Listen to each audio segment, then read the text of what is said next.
Vous l'avez entendu celle-là? Cette personne qui a pris le métro, et avant même qu'elle monte dans le métro, elle s'est fait arrêter par les agents parce qu'elle portait une plante. Mais on lui dit pas tout de suite. On lui dit pas, faites demi-tour, madame, parce que vous êtes hors la loi. Oui, le fait de porter un objet encombrant, eh bien, c'est passible d'une amende de 150 €. 150 €. Et c'est ce qu'ils lui ont mis. Et en plus de ça, hyper agressive, l'agente en question. C'est quoi ça, ce délire, en fait? C'est aussi grave que d'avoir pris des gens en photo sans leur consentement ou d'avoir uriné dans le métro. C'est pareil. Par contre, frauder, c'est 50 balles que tu te prends d'amende. Qu'est-ce que c'est que ce pays, sérieusement? On voit bien, là, l'envie de faire chier, l'envie d'emmerder la personne, l'envie... Là, il y a vraiment de l'abus.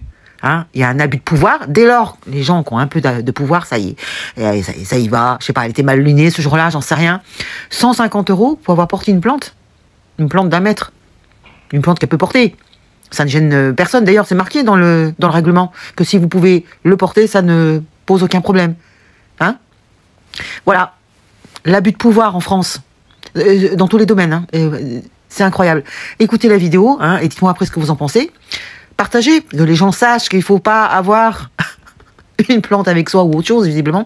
Et un enfant ou un chien, c'est quoi? Je sais pas, il faut payer aussi. Bon, bref. Allez, je vous dis à très bientôt. Salut les gueux et les gueuses. Et vous le saviez, ça, que une fois que vous payez l'amende, vous ne pouvez plus contester? Elle est pas mal, celle-là. Pourquoi elle a payé, elle aussi? Pourquoi vous obéissez comme ça aussi? Moi, c'est ça qui me rend dingue. Toujours à abdiquer, toujours à être poli, toujours à tout faire ce qu'on vous demande. Et après, vous vous étonnez. Eh ben voilà.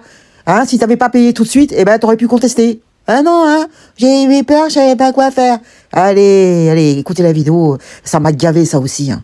Putain de mouton que vous êtes. Vous avez été, bonsoir Salomé, verbalisé dans le métro pour avoir porté un Strelitzia, un peu plus haut. Hein. Racontez Salomé ce qui s'est passé. Donc vous arrivez avec cette plante un peu plus haute, c'est ça, 1m30 1m30 à peu près. dans les bras, et vous rentrez dans le métro. Exactement, je suis avec une amie, on passe les tourniquets du métro, là il y a une puis deux agents qui arrivent et qui nous demandent nos passes Navigo, donc moi sur le coup je me dis que c'est un contrôle de routine, donc ça me choque pas, hein. Donc je donne, c'est un petit peu long, on demande nos pièces d'identité, toujours pas d'informations, c'est toujours très long, et à un moment je lui demande ce qu'on a fait, qu'est-ce qui se passe, parce que je comprends pas trop la situation, et c'est là où elle m'annonce qu'en fait cette plante est considérée comme un encombrant, et du coup je vais devoir payer une amende. Donc sur le coup, bon, c'est les règles, donc en soi, ok, pourquoi pas. Mais je m'attends à 20, 30 €. Là, on me dit, bah non, c'est 150 €. Donc je suis là, 150 €. J'ai comment dire que je suis un peu tombée des nues. 150 € pour une plante vous a coûté 70 €.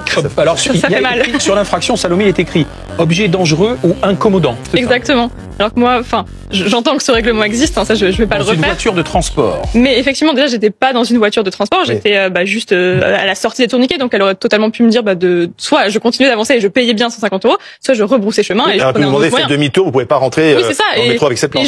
J'entends entre guillemets, si c'est le règlement, c'est le règlement, mais là c'est... Et alors, vous avez mené votre enquête, parce que vous êtes journaliste, et vous êtes rendu compte que il y avait quand même un règlement, certes, mais qui n'était pas très clair. C'est ça en fait, parce que je lui ai demandé, mais c'est écrit quelque part, elle m'a dit mais oui c'est écrit, donc on a un petit peu allé chercher, effectivement il y a sur la photo on voit il y a des grands panneaux sur le savoir voyager, et tout en bas en petit il y a écrit que donc les objets volumineux sont interdits, mais que sont autorisés les objets que l'on peut porter si ça ne gêne pas les autres voyageurs. Alors j'ai pas l'impression qu'elle gêne énormément, et encore une fois je pouvais la tenir entre guillemets que d'une main.